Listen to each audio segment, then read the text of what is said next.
नमस्कार। कार्यक्रम सुनौलो भविष्यमा यहाँहरूलाई हार्दिक स्वागत छ। म प्रकाश केसी। बालबालिकाहरूको सुनौलो भविष्य निर्माणमा अभिभावकहरूले खेल्नुपर्ने भूमिका बारे आम नागरिकहरूलाई जानकारी दिने उद्देश्यले दाङभ्याली मावि तुलसीपुरको परिकल्पनामा र लाइभ प्रदेशको सहकार्यमा तयार पारेको कार्यक्रम हो सुनौलो भविष्य।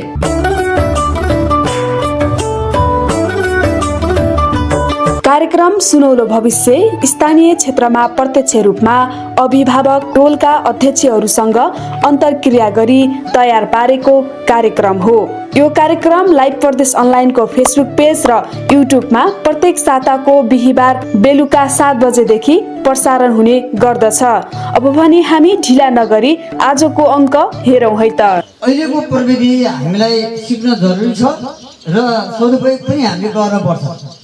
भाइ बहिनीले कम्प्युटर जान्न हुँदैन, मोबाइल चलाउन हुँदैन भन्ने कुरा होइन, तर अब हामीले के गर्नुपर्ने भएको छ भने हरेक कुराको चाहिँ एउटा के हुन्छ, समय हुन्छ। हजुर, हामीले कति बेला चाहिँ सुत्ने, कति बेला खाना खाने, कति बेला काममा जाने, ड्युटीमा जाने भन्ने समय हुन्छ। त्यस्तै गरेर हाम्रो भाइ बहिनीहरूको पनि अब एउटा तालिका बनाउनु पर्यो कि हाम्रो भाइ बहिनीहरूलाई कति समय, कुन समयमा चाहिँ मोबाइल स्क्रिनमा बस्न दिने, कुन समयमा चाहिँ पठन पाठनमा चाहिँ लगाउने, कुन समयमा चाहिँ घरको काममा लगाउने भन्ने कुराहरू अब हामीले दाजुभाइ दिदीबहिनी यसै गरी जम्मा भएर टोलमा हामीले छलफल गर्न पर्ने बेला भयो र त्यसो गरौँ भन्दै हामी हिँडेका छौँ। र हामीले टोलका पदाधिकारीहरू मार्फत यो कार्यक्रमलाई चाहिँ अगाडि बढाउन चाहेका छौँ र उहाँहरूसँग के मतलब भनिरहेका छौँ भने यहाँहरूले टोलमा आफ्नो समाजमा एउटा तालिका अनुसार बैठक राख्नुहुन्छ र त्यो बैठकमा आफ्ना टोलभरिका बालबालिकाहरूलाई पनि उपस्थित गराउने, टोलवासीलाई अनुरोध गर्ने, छोराछोरी लिएर आउने भन्ने र उनीहरूका चाहिँ राम्रा नराम्रा पक्षहरूको बारेमा छलफल गर्ने। जस्तो चाहिँ हामीले के भनेका छौँ भने सामान्यतया 10 देखि 20 वर्षका भाइ बहिनीहरू बिग्रिने सम्भावना अत्यधिक हुँदो रहेछ। यो उमेरमा हामीले बच्चाबच्चीलाई ख्याल नगर्ने पनि त्यत्तिकै हुँदो रहेछ। त्योभन्दा अगाडि धेरै नै माया गर्छ। जसरी एउटा चाहिँ भैँसीले, एउटा गाईले आफ्नो बाछोलाई चाहिँ धेरै माया गर्छ, धेरै चाड्छ, त्यस्तै गरी हामीले माया गर्ने, अत्यधिक माया गर्ने, हरेक कुराहरू किनिदिने, खाने कुराहरू, हरेक कुराहरूमा चासो दिने। 10-11 वर्षपछि जब बच्चा अलिकति हुर्केर फरक गर्छ, यताउति दौड्छ, कहाँ गयो मतलब हुँदैन है, साथीसँग गयो, कहाँ गयो, के गर्छ, अब ठुलो भयो भन्ने ठान्दा रहेछ। तर त्यही बेलामा अलि बढी चासो दिनुपर्ने चाहिँ केटाकेटीलाई जुन बेला हामीले ख्याल गर्नु पर्यो त्यही बेला ख्याल गरिरहेका हुँदो रहेछ। त्यसैले हामीहरूले के भनिरहेका छौँ भने बालबालिकाहरूलाई पनि टोलका बैठकमा राखौँ, सकिन्छ भने सबै बैठकमा, सकिन्न भने कुनै कुनै बैठकमा राखौँ र उनको चाहना के हुन्, समस्या के हुन्, बाध्यता के हुन्, आवश्यकता के हुन्, त्यो कुराहरू छलफल गरौँ होइन।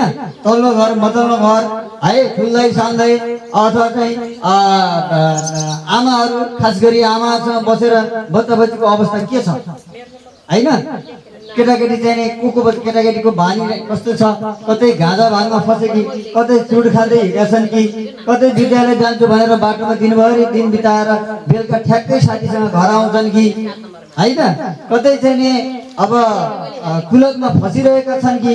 त्यो उमेरमा अलि बढी ख्याल गरौँ है। र यसको चाहिँ केही तथ्याङ्क, केही जानकारी, केही छलफल चाहिँ टोलमा राख्नुपर्छ। हजुर, हामीले यहाँ अगाडि नाला बनिसकेको रहेछ, अब पिच हुन बाँकी छ होइन।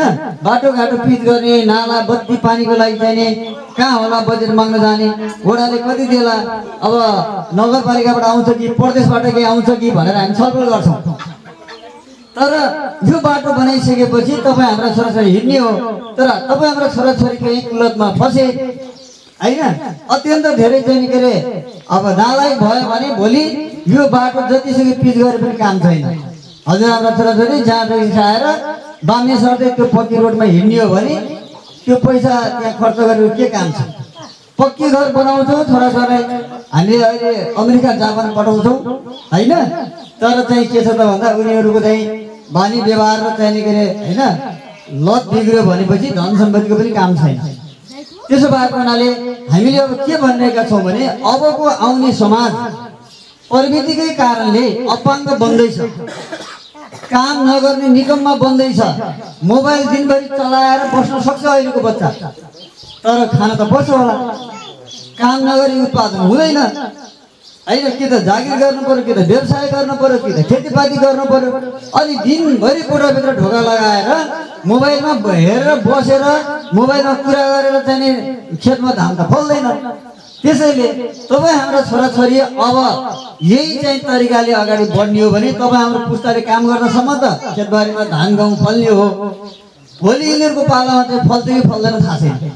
त्यसैले आजैबाट हजुरआमले के गर्नु पर्यो त भन्दा भोलि आउने त्यो चाहिँ दुर्दशालाई अब हामी छलफलका माध्यमबाट हाम्रो गाउँटोल समाज बजार बस्तीहरूमा चाहिँ यो कुरामा चाहिँ छलफल बढाउँ। केटाकेटीको चाहिँ भविष्यको बारेमा चिन्तन गरौँ। अब हाम्रो भविष्य सुनौलो भविष्य भनेका तपाईँ हाम्रा छोराछोरी हुन्। तपाईँ हामीले छोराछोरीको लागि चाहिँ नि गर्नुपर्ने सबै गरेका छौँ। जति पनि दुःख गरेका छौँ, विदेश गएका छौँ, पसिना बगाएका छौँ, घरमा पनि जाने सकेसम्म छोराछोरीलाई दुःख नदिने भन्छौँ। तर त्यो दुःख नदिँदा है, काम गर्न नदिँदा, चासो नदिँदा बच्चा बिग्रिसक्यो। हामीलाई बुढेसकालले छुन्छ, हामी नसक्ने हुन्छौँ। त्यति बेला छोराले पनि नसक्ने हुन्छ, हामीभन्दा अझ नसक्ने हुन्छ। त्यस्तो सन्तान भयो भने हाम्रो घर कसरी चल्ला, यतातिर चिन्ता गर्नुपर्ने बेला भएको छ। र त्यसमा पनि हामी चाहिँ यो यस्तो जिल्लाका बासिन्दा हौँ है। यो दाङ जिल्ला भनेको काम चाहिँ गर्न भनेपछि 3 कोस टाढा भाग्ने, काम नगर्ने मान्छे ठुलो हुने, काम गर्ने मान्छे चाहिँ सानो हुने ठाउँका मान्छे हो हामी होइन। तब हामीले देखेको छौँ हिजो अलि हुने खानेले त छोराछोरीलाई कतै चाहिँ टाढा पढाउनु पऱ्यो भने खाना पकाउने मान्छे पनि पछि पढाउने चलन थियो यहाँ। छोरीलाई चाहिँ हामीले बिहा दियो भने छोरीलाई दुःख होला भनेर एकजना चाहिँ सहयोगी पठाइदिने चाहिँ चलन पनि यही जिल्लामा थियो। अन्त हामी यस्तो जिल्लामा हुर्केका मान्छे अहिले पनि चाहिँ त्यसको कतै न कतै अवशेष बाँकी छ। तर अब त के भयो भने ती चलन मेटिँदै त गएका छन्, तर आफैले आफ्नो जीवनलाई चाहिँ गरी खाने बनाउन चाहिँ अब गाह्रो पर्ने अवस्था आएको छ। जुनसुकै घर टोलमा जन्मे पनि हामीलाई प्रकृतिले चाहिँ बिगार्दै गएको छ। त्यसैले हामीले के भनेका छौँ भने प्रविधिलाई सदुपयोग कसरी गर्ने र गाँजा भाङ धतुरो जस्ता कुलतबाट हाम्रा चाहिँ भावी सन्ततिलाई कसरी बचाउने र तपाईँ हाम्रो समाजमा चलिआएका राम्रा संस्कारहरू चलनहरूलाई कसरी बचाइराख्ने। अब अझै पनि यो ग्रामीण इलाकामा त हामी केही परि आयो भने एकजुट हुन्छौँ। अब अलिअलि बजारीकरण भएको बजारको हावाले छोएको ठाउँमा त उस्तै पर्ने हो भने कसैलाई परेको समस्या नजिकको मान्छेले सुन्न पनि सुन्दैन, हेर्दा पनि हेर्दैन। यदि देख्यो भने मैले देखेकै होइन भन्छ। अहिले हाम्रो समाज त्यसरी अगाडि विकास भइरहेको छ। त्यसैले हाम्रो नेपालीपन, हाम्रो चाहिँ के अरे हिजो देखेको चाहिँ एउटा मानवीयपन, आत्मीयता, यसलाई चाहिँ बचाइराख्नको निमित्त अब हामी चाहिँ घरबाट टोलबाट टोलका पदाधिकारीहरू जिम्मेवार बनेर हामीले हाम्रो समाजलाई चाहिँ सुदृढ गर्न सक्छौँ, सभ्य बनाउन सक्छौँ र समृद्ध बनाउन सक्छौँ। त्यसका लागि सबैजना मिलेर छलफल गरौँ भन्ने बारेमा हामीले यो अभिभावक सचेतना फैलाइरहेका छौँ। खासमा चाहिँ छोराछोरीको पढाइ, छोराछोरीको चाहिँ आनी बानी र छोराछोरीको भविष्यलाई कसरी चाहिँ अगाडि बढाउन सकिन्छ सबै मिलेर अन्तर्क्रिया गरौँ, दोहोरो संवाद गरौँ, छलफल गरौँ। विद्यालयमा गएर चाहिँ विद्यालयको चाहिँ गुरुआमाहरूसँग पनि आफ्ना भाइ बहिनी छोराछोरीको कुराहरू राखौँ र सबै मिलेर चाहिँ तपाईँ हाम्रा भविष्यका चाहिँ पिँढीहरूलाई चाहिँ राम्रो बनायो भनेपछि हाम्रो समाज, हाम्रो चाहिँ के अरे गाउँटोल, देश चाहिँ सुन्दर हुन्छ भन्ने कुरा तपाईँहरूमा हामीले राख्दै अगाडि बढिरहेका छौँ। र आज हामीले यो 18औं अङ्क उत्पादन गरिरहेका छौँ। हामी तुलसीपुर नगरपालिकाका सबै वडामा, सबै टोलमा, वडाका सबै टोलमा पुगेर यसरी नै चाहिँ छलफल अन्तर्क्रिया गर्ने योजनामा छौँ र गरिरहेका छौँ र अगाडि बढिरहेका छौँ। आज यहाँहरूको माझमा आएर यो कार्यक्रमलाई चाहिँ अगाडि बढाउन पाउँदा धेरै नै खुसी लागेको छ। फेरि पनि यहाँहरूको चाहिँ यो उपस्थितिलाई मैले व्यक्तिगत तर्फबाट र म जोडिएको विद्यालय दाङभ्याली मावि तुलसीपुरको तर्फबाट यहाँहरूलाई धेरै धेरै चाहिँ बधाई दिन चाहन्छु। धन्यवाद कार्यक्रम सञ्चालकज्यू। कार्यक्रम सुनौलो भविष्यमा यहाँ उपस्थित सम्पूर्णमा नमस्कार। कार्यक्रम सुनौलो भविष्य स्थानीय क्षेत्रमा प्रत्यक्ष रूपमा टोलका अभिभावक अध्यक्षहरूसँग अन्तर्क्रिया गरी तयार पारिने कार्यक्रम हो। यस कार्यक्रमलाई यहाँहरूले प्रत्येक साताको बिहिबार बेलुका 7 बजेदेखि लाइभ प्रदेश अनलाइनको फेसबुक पेज, युट्युब र टिकटक माध्यमबाट हेर्न सक्नुहुन्छ भने रेडियो हाम्रो पहुँचबाट पनि यहाँहरूले हेर्न र सुन्न सक्नुहुन्छ। अब पनि हामी धेरै ढिला नगरी केही प्रतिनिधिमूलक पात्रहरूसँग कुराकानी गर्न जाँदैछौँ कि उहाँले आफ्नो बालबालिकाहरूलाई कसरी उहाँले रहन सहनमा ध्यान दिँदै हुनुहुन्छ, कसरी उहाँले पालिराख्नु भएको छ, हामी उहाँसँग नै गएर बुझ्ने प्रयास गर्नेछौँ। त्यसका लागि अगाडि आइदिनका लागि हार्दिक अनुरोध गर्दछु। मेरो नाम सुन्दरलाल चौधरी, म यस डोक्रेनीको हो। त्यसै गरी बालबालिकाहरूको भविष्य सुन्दर बनाउनका लागि अभिभावकहरूको कस्तो प्रकारको जिम्मेवारी वा भूमिका हुने गर्दछ, यहाँलाई के लाग्छ? यो बालबालिकाहरूको भविष्य बनाउनको लागि हामीले समयमा नै स्कुल पठाउनु पर्यो, समयमा स्कुलबाट आएको केयरफुल गर्नु पर्यो, अनि राम्ररी पर बाबु भन्नु पर्यो, अनि पढ्या छ कि छैन त्यो हेर्नु पर्यो, आफूले पनि पढेको र नपढेको त्यसको चेक गर्नु पर्यो। अब त्यसरी नै थाहा पाइन्छ भविष्य। एउटा बालबालिकालाई अभिभावकहरूले कसरी पहिचान गर्ने कि मेरो बालबालिका बिग्रेको छ अथवा सुध्रेको छ, कुन बाटोतर्फ गइरहेको छ भनेर कसरी पहिचान गर्न सकिन्छ होला? यो बालबालिकाहरूलाई बिग्रेको र नबिग्रेको त बिहान सुतिरहेको छ कि कस बेला उठ्छ, त्यो उठेर के गर्न लाग्छ, के काम गर्छ, कता जान्छ, के गर्छ, अनि स्कुलबाट कति बेर आयो, किन ढिलो गर्यो, त्यो बिग्रिया नबिग्रिया त्यसबाट पनि थाहा पाउन सकिन्छ। त्यसै गरी बालबालिकाहरूले पनि अभिभावकप्रति गुनासो गर्ने गर्दछन् कि मेरो बाबा आमाले मैले पढ्न लागेको बेला मोबाइल चलाइदिनुहुन्छ, मलाई डिस्टर्ब हुन्छ जस्ता कुराहरू पनि ल्याउनुहुन्छ। यहाँलाई हजुरले कसरी लिनुहुन्छ? अब मोबाइलको बारेमा त कोही बेला अब रोइदिन्छन् र अब मोबाइल मागे आउँछन्, अब त्यस बेला दिने नदिने अब होइन, अब त्यो आफ्नो काममा छ भनेपछि दिनु पर्यो। अब काम उसको होमवर्क भएको बेला दिनु भएन, नभएको बेला अब यसो अब मान्छ कि भनेर अब पनि दिनु पर्यो। नत्र खासै मोबाइल चाहिँ दिनु हुँदैन, अब पढ्ने विद्यार्थीलाई त्यसरी दिनु नै हुँदैन, किनभनेपछि दिन पनि अब एउटा टाइम हुनुपर्छ। अब कुन बेला दिने नदिने त्यो आफैले ख्याल गर्नुपर्छ। यहाँको महत्त्वपूर्ण समयका लागि धेरै धेरै धन्यवाद। हस् त, नमस्कार।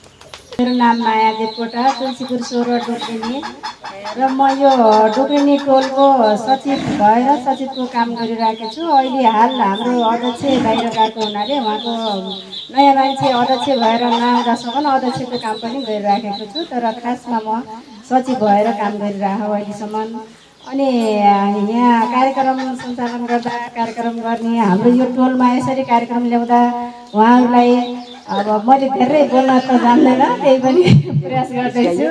उहाँ अहिले हाम्रो कार्यक्रम सञ्चालक अध्यक्ष ज्यूलाई अनि कार्यक्रम सञ्चालक कार्यक्रम हाम्रो यहाँ टोलसम्म आएर हामीलाई सूचनामूलक कार्यक्रम दिने र हामीलाई केही कुराहरू सिकाउनलाई हामी जानेर पनि नजाने जस्ता भएका छौँ। अनि केटाकेटीहरूलाई हामीले आफूले केही काम गर्नु छ भने केटाकेटीलाई मोबाइल दिएर अनि मोबाइलमा भुल्न पठाएर अनि आफूले काम गर्ने त्यो चलन पनि छ हाम्रोमा अहिले। जबकि हाम्रा बुवा आमाले हामीलाई मोबाइल रेडियो भन्ने कुरा हामीले उति बेला देखेनौँ हाम्रो बच्चा पालामा। त्यति बेलाको माहौल र अहिलेका केटाकेटीको माहौल हेर्दाखेरि धेरै कुराको अन्तर छ। सिक्न पनि धेरै कुरा सिकेका छन् र बिग्रिन पनि धेरै बच्चैदेखि बिग्रेका छन्। हाम्रो उमेरमा 14-15 वर्षको उमेरमा हामीलाई बुवाआमा बोले पनि डर लाग्थ्यो, खाना खाँदाखेरि पनि खाना पोख्यौँ भने पनि बुवाआमाले पिट्नुहुन्छ कि भन्ने डर हुन्थ्यो। तर अहिले हाम्रो बच्चाबच्चीसँग हामी डराउनु पर्ने अवस्था भएको छ, किनकि यो मोबाइल सञ्चारको कारणले सबैलाई राम्रो कुरा दिएको छैन। सबैले अब बुझ्ने अलिकति नलेज भएको मान्छेले राम्रो दिए पनि धेरै जस्तो यो विकृतिमा गइरहेको मैले देखिरहेको छु। किनकि मोबाइल हेऱ्यो भनेपछि मोबाइलमा देखेका राम्रा कुराहरू बुझ्नुभन्दा पनि नराम्रा कुराहरू बुझ्ने। बुवा मम्मीले अलिकति हप्कायो भनेपछि म हिँड्दिन्छु, म स्कुल जाँदिनँ, म मर्दिन्छु अनि फलानु त यस्तो भएको नि म माथि छतबाट हाम फालिदिन्छु भनेर बुवा मम्मीलाई धम्की दिने, बच्चा बच्चीले धम्की दिने।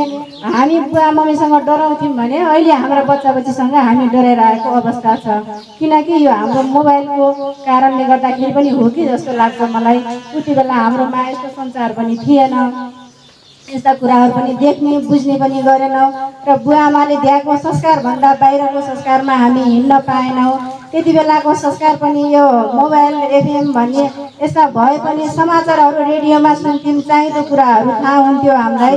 र यो मोबाइलले गर्दाखेरिको विकृति हाम्रोमा नभएको हुनाले होला अहिले हाम्रा बच्चा बच्चीहरू धेरै हाम्रो टोलमा हाम्रै घरभित्र हरेक कुरा केही काम गर्न पठायो, मैले अघि यो काम गरे हो त मम्मी, अहिले मलाई मोबाइल दिनुहोस्, मैले यो काम गरेको बाफरमा मोबाइल दिनु परेन भन्छ। अनि काम खानलाई पनि हामीले हुन्छ त भनेर दिने हाम्रो पनि बानी बसिरहेछ। किन हामी चाहिँ आफैमा दक्ष छैनौँ, हामीलाई पनि छोराछोरीको काम खान पहिला जस्तो मान्दैनौँ, काम खानको लागि मोबाइल देखाउनु परेछ। अनि उनले भन्छ मम्मीले त मैले यो काम गरेँ भने मोबाइल दिनुहुन्छ, त्यस कारणले मैले काम गर्नुपर्छ भन्छ। उसले मोबाइलको आशले काम गर्छ। आमा बुवाको आत्मीयता, आमा बुवाको मायाले उसले काम गरेको देखिँदैन। अहिले मोबाइलकै मायाले गर्दाखेरि केही काम गरे जस्तो गर्ने। अनि होमवर्क गरिसक्यो, होमवर्क भ्याएको छ छैन त्यो हामीले चेक गर्दैनौँ। हामीलाई पनि अलिकति फुर्सदको समयमा मोबाइल हेर्नुपर्छ। अनि बच्चा बच्चीलाई पनि होमवर्क गरेको ख्याल नगर्ने कि अनि मोबाइल मैले होमवर्क गरिसकेँ भन्छ, आफूले मोबाइल चलाइरहने हुन्छ, बच्चा आउँथी नजिकमा बस्या हुन्छ, होमवर्क गर्छ गर्दैन हेर्दैनौँ। बच्चाको मोबाइल हेर्न होमवर्क हेर्नुभन्दा धेरै हामीले मोबाइल हेर्छौँ। अनि उसले गरिसक्यो मम्मी, गरिसक्यो बाबा भन्छ, हो गरिस् त भन्यो, आफूले मोबाइल चलायो वास्ता छैन। ठुला मान्छे हामी अलिकति उमेर गएको मान्छे पनि मोबाइलबाट पनि अलिकति बच्चा बच्चीलाई अलिक कम ख्याल गरे जस्तो लाग्छ मलाई अहिलेको उसले गर्दाखेरि। त्यस कारणले गर्दा आजदेखि हामी सबै अब मोबाइलबाट यसरी हामी पनि बिग्रियौँ, बच्चा बच्चीको पढाइ पनि बिग्रिरहेछ भनेर अलिकति सचेतना हुम्ला र हामीलाई पनि अलिकति सरहरूले धेरै कुराहरू सिकाएको जस्तो महसुस भयो मलाई। अनि हाम्रो टोलमा पनि मैले कहिले बच्चा बच्चीलाई बाटोमा त्यस्तै बसे पनि मैले देखेर भन्छु, तिमीले चोट खान छौ कि गाँजा खान छौ कि घर जाऊ है, तिमीहरूका बुवा मम्मीलाई मैले भनिदिन्छु भनेर मैले मेरा हाम्रै टोलका केटाकेटीलाई पनि भन्छु। उनीहरूले मलाई देख्यो भने गलत गर्न नि ओहो भाउजू आउनुभयो, भाउजू आउनुभयो भनेर बाटोमा यसो छराचित्तै भए हुन्छन् कि बाटोमा कहिले देख्यो भने। अनि मैले ठुला मान्छेलाई पनि जिस्केर भन्ने चलाउने, अनि केटाकेटी यस्तो गरिरहेको छ नै भन्दाखेरि उहाँहरूले पनि हो र कान्छी भन्ने गरेर अहिलेसम्म पनि त्यस्तो हाम्रो गाउँमा अब केटाकेटी झ्याप्पै आँखाले देखेको मात्र सबैले फलानाको हो भइरहोस् भनेर भन्दैनौँ भन्ने यिनी हामीले के अरे देखिनँ। पढ्ने भने स्कुल भनेपछि म के अरे कलेजो कहिले घरैमा के अरे यस्तै लिएर 3-4जना जम्मा हुने, त्यहाँबाट के अरे अब के अरे अर्कै पढ्ने। अब अहिलेकालाई यिनी के अरे के हुने, यिनी के अरे अब तमासु यिनी घर पाइ यिनी भन्ने थाहा छैन। हामीले त्यस्तै के अरे त्यो तिनी के अरे त्यो अब के अरे अर्कै हिसाबले पढ्यौँ, स्कुलमा नानीपरा भन्नु गइएन, आफ्नो अलिकति के अरे अनुभव भइएन, पढेन, लेखेन, जान्दैन, अलिक त्यति नाम आफ्नो नाम धौका आफ्नो नाम लेख्ने भइयो। अघि गाडी मोटर बिजुली बत्ती भन्ने के हो थाहा थिएन। स्कुल भनेपछि अब बिहान के 4 बजे उठेपछि 10 बजे पुग्न आपत हुन्थ्यो, त्यति टाढा स्कुल थियो। तर अघि के थियो भने स्कुलको भनेपछि स्कुल पढेर के हुन्छ, स्कुल पढ्ने होइन, स्कुल अघिका के अरे सम्पत्ति कसका कति छन् कसका कति छन् भनेर सम्पत्तिपछि त्यतापछि लगाइयो, गाई बाख्रा भैँसी त्यतापछि लगाइयो। अहिले पढ्ने कुरा भनेपछि हामीलाई के अरे अघि बुढाबुढी के अरे एउटा सुधार लागेको मान्छे आयो भने मेरो बुवाहरू बाजेहरू, म त के अरे 105 वर्षका बाजेका काखामा हुन्थ्यो। अब बाजेहरू के अरे अलिक ठुला लागेको मान्छे आयो भने के गर्नुहुन्थ्यो भने मोगाबारीभित्र बस्नु त त्यसले के गर्छ, अहिले भानेर लग्छ कि अहिले कतै ल भनेर के अरे बारीभित्र लुक्नुहुन्थ्यो, त्यस्तो गर्नुहुन्थ्यो। हामीहरूले स्कुल देखेनौँ। अहिलेका बाबु बच्चाहरूले के अरे घरभित्र गाडी आउँछ, घरैमा के अरे कपडा लत्ता घरैभित्र आउँछ। अघि के अरे हामी कपडा लिन कहाँ जान्थ्यौँ, 4 दिन 5 दिनका बाटा के अरे यहाँ पुटोल गएर के अरे घिउ बेच्ने, घिउ बेचेर पुटोलबाट के अरे कपडा ल्याएर के अरे 7 दिन खाएन घर आएर त्यसपछि के अरे हामीले बुझेर चलाएका मोमबत्ती खाएन, मोटी तेलमा के अरे टुकी बालेर त्यसपछि के टुकी बाली मरिमा टुकी बालेर के अरे बत्तीको केटाहरूलाई के अरे अँधेरामा खाना बन्द के अरे भनेर टुकी के अरे एउटा सल्लाहको के अरे धोरा भाङ बालेर के हाम्रो जिन्दगी चलाएको काम अहिलेका बाबुहरूलाई साथमा मोबाइल ए बाबु त्यो मोबाइल नहेर मेरो नातिलाई भन्छु ए बाबु हेर त त्यो नातिले के भन्छु भने नातिलाई ए नाति मोबाइल नहेर पढाइतिर जा पढाइ गर भोलि अनि हामी कस्ता के हुन्थ्यौँ हामी कस्ता छौँ अहिले तिमीलाई सबै कुरा घरमा छ त्यो नगर भने बा मैले मोबाइल नहेर्न मोबाइलबाट पढ्छु के मोबाइलबाट पढ्छु भनेर नातिले भन्छ है अघि हामीलाई के अरे अब 6 दिन 7 दिनका बाटा गएर कपडा ल्याएर के अरे वर्षैका कपडा के 6 दिन 7 दिन घिउ 2 दिन 8 बाटी 9 बाटी घिउ ल्याएर 750 मा के अरे बेचेर आएको मैले हुँबाट पर्सैलाई नुन कपडा लत्ता पर्सैलाई ल्याइदियो के अरे यिनी कपडा लत्ता यिनी भन्नु थिएन अहिले यहाँ दाङ गाले के अरे पहिलाबार पहाड गाले के अरे अब बुटोल यहाँ गएर के अरे कपडा ल्याइन्थ्यो कपडा भने घर घरै ए बिहान उठेर कपडा कपडा भन्दै घर घर कपडा आउनुलाई बिजुली बत्ती आउनुलाई गाडी मोटर घर घरै आउनुलाई अहिले गएर त्यतिमा पनि दुःख भएर पिस्न हामीले के भातामा ढिकीमा कुट्थ्यौँ अहिले गएर के मिलमा जाने काम परे घर पकाउने बेला पर्छ घर खर्च हुनु एउटा आमाको भूमिका जस्तो समग्रमा तपाईँ आफ्नो अनुभवको भयो एउटा आमाले छोराछोरीलाई राम्रो बनाउनका लागि कस्तो भूमिका खेल्न सक्छन् के भूमिका खेल्न सक्छन् त्यो अलिकति बताइदिनुहोस्। हजुर अब हामीले त भन्ने अब बच्चालाई यस्तो नगर भने राम्रो पढ लेख यस्तै गर्ने कोही बच्चाले सम्झिँदैन कसैले सम्झिँदैन सबैले एउटै विचार हुन्छ बच्चाहरूको पनि फरक फरक विचार हुन्छ त्यस्तै हो कसैले सम्झिने कसैले नसम्झिने सबै कुराहरू हामीले पनि लागू गरेनौँ किनभने त्यो आफूलाई पनि हेर्दाखेरि हामीले पनि लागू गरेनौँ यद्यपि उनीहरूले राम्रो कुराहरूलाई कति चाहिँ यसो उनीहरू ग्रहण गर्छन् भन्ने कुराहरू चाहिँ हामीले चाहिँ ख्याल गर्नुपर्छ। हजुर आमाले ख्याल गर्ने बच्चाहरूलाई अब कस्तो तरिकाले हेर्छन् के गरेका छन् भने अब बच्चाहरू आजले पानी खाए बच्चाहरू नि हेरेपछि अब पहिला कस्तो थियो अहिले कस्तो छ अब त्यसको बोली यताउता सबै थाहा हुन्छ। हुन्छ हस् धन्यवाद। अहिलेका हाम्रा भाइ बहिनीहरूले बुवा आमालाई चाहिँ नटेर्ने विद्यालयमा गुरुहरूलाई नटेर्ने उस्तै पर्यो भने साङ्घातिक हमला गर्न पनि पछि नपर्ने र खासमा चाहिँ हरेक चाहिँ क्षेत्रमा चाहिँ गलत बाटोबाट उपलब्धि हासिल गर्न खोज्ने चाहे परीक्षामा होस् परीक्षामा कसरी चिर चोर्न सकिन्छ भन्ने मानसिकता छ चाहे चाहिँ कुनै सरकारी कार्यालयमा गएर कुनै काम गर्नु पर्यो भने नियम सङ्गत ढङ्गले हुने कामलाई पनि अर्को कुनै तरिकाबाट चाहिँ नि 2 पैसा खर्च गर्न खोज्ने गलत तरिकाबाट काम गराउन खोज्ने सजिलैसँग चाहिँ हासिल गर्न सक्ने सिप क्षमतालाई पनि कागजी रूपमा चाहिँ लिएर आफ्नो सिप चाहिँ हुँदैन तर डकुमेन्ट हातमा हुन्छ त्यसका लागि मरिमेट्ने र काममा चाहिँ सिपमा विश्वास नगर्ने र गफमा मात्रै चाहिँ के अरे विश्वास गर्ने यस्तो खालको अहिलेको उत्पादन अगाडि बढिरहेको परिप्रेक्ष्यमा तपाईँ हामी विद्यालय शिक्षकहरू सबै पत्रकार मिडिया सबै मिलेर यो समाजका चाहिँ अग्रज अगुवा विभिन्न चेतनशील चाहिँ नागरिकहरू मिलेर हामीले जबसम्म चाहिँ विद्यार्थी भाइ बहिनीहरूलाई चाहिँ के अरे सही बाटोमा लगाउँदैनौँ तबसम्म चाहिँ नि हामीले सोचेको जस्तो समाज बन्दैन। त्यो उद्देश्यले हामी तपाईँहरूको घर घरमा आएका छौँ र जस्तै यहाँनिर एउटा रुख छ यो रुखमा राम्रो फल फल्नुको निमित्त हामीले त्यो जरामा पानी राख्नुपर्छ यहाँ फलमा राखेर चाहिँ फल राम्रो हुनेवाला छैन भन्ने सोचेर हामी चाहिँ के अरे गाउँ गाउँमा तपाईँहरूको घरमा आएका हौँ। हाम्रो चाहिँ अरू कुनै पनि यसमा स्वार्थ छैन। अघि चाहिँ उद्घोष मित्रले भने जस्तो यहाँ बजेट पचाउने पैसा चाहिँ के अरे बाँडचुरी खाने त्यस्तो केही पनि उद्देश्य होइन। हाम्रो उद्देश्य एउटै हो कि हामीले यहाँहरूसँग चाहिँ के अरे हाम्रा गाउँ समाजका चाहिँ समस्याहरू पहिचान गर्ने हामीले सिक्ने हाम्रो भाइहरूलाई कस्तो बनाउनु पर्छ हाम्रो समाजले कस्तो उत्पादन खोजेको छ कस्तो नागरिक खोजेको छ त्यो बुझ्ने र हामीले भोगेका कुराहरू यहाँसँग चाहिँ साझेदारी गर्ने यो उद्देश्यका साथ चाहिँ हामीहरू हिँडिरहेका छौँ र आजको यो कार्यक्रममा यहाँहरूले गरेको यो सहयोगप्रति हामी आभार व्यक्त गर्दै कार्यक्रम लामो भइसकेको छ। तसर्थ म आजको यो चाहिँ हाम्रो 18औं अङ्कको चाहिँ नि सुनौलो भविष्य कार्यक्रमको चाहिँ नि सम्पूर्ण चाहिँ नि आजको अन्तर्क्रिया छलफल चाहिँ यही समाप्त भएको घोषणा गर्दै बिदा हुन चाहन्छु। हस्त नमस्कार। आजको कार्यक्रम हेर्दै जाँदा कस्तो लाग्यो? मनमा लागेका सल्लाह सुझाव तथा प्रतिक्रियाको अपेक्षा गरेका छौँ। अर्को साता यस्तै कार्यक्रम लिएर उपस्थित हुनेछौँ भन्दै बिदा हुन्छौँ। नमस्कार।